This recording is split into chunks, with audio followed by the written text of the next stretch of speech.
Rencontre à présent avec un témoin de l'horreur du régime nazi, un survivant des camps de concentration, Jean Manchette, à 98 ans. Il continue à raconter sa douloureuse histoire aux collégiens. Lodoïs Gravel et Frédéric Madier.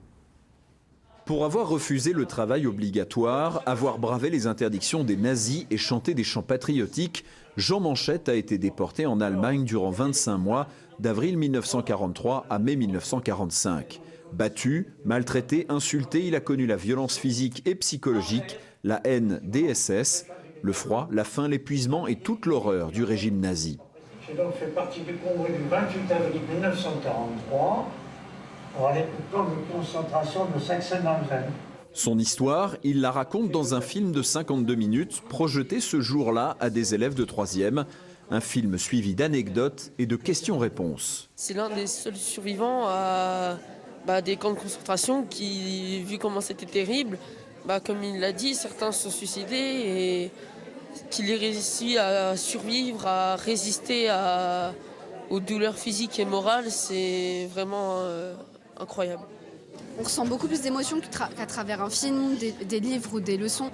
C'est vraiment quelque chose d'exceptionnel et on est vraiment très chanceux d'avoir pu avoir ce témoignage en fait. Et je pense que je l'oublierai jamais et ça restera gravé, je pense. Jean Manchette a commencé à raconter son histoire longtemps après l'armistice, à partir des années 80, pour que les horreurs de la Seconde Guerre mondiale ne se reproduisent jamais. J'ai juste envie de dire merci à Monsieur Manchette, parce que j'ai aussi un arrière-grand-oncle qui a été déporté au camp de Dachau. Il était résistant en Lorraine, au maquis de Grand-Rue.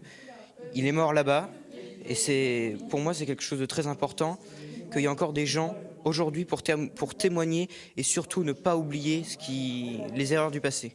C'est quelque chose d'assez incroyable d'avoir encore des gens comme lui.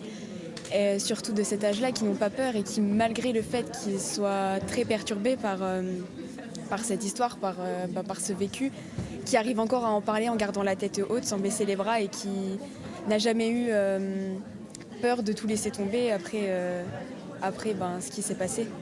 Jean Manchette a aujourd'hui 98 ans. Rencontrer des élèves est toujours pour lui un moment fort. Ça me motive un peu de voir les jeunes qui m'écoutent.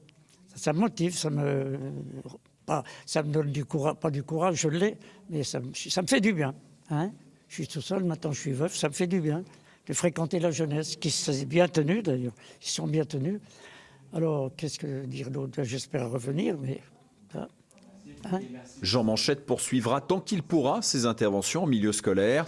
En 40 ans, il a porté son témoignage auprès de presque 25 000 élèves.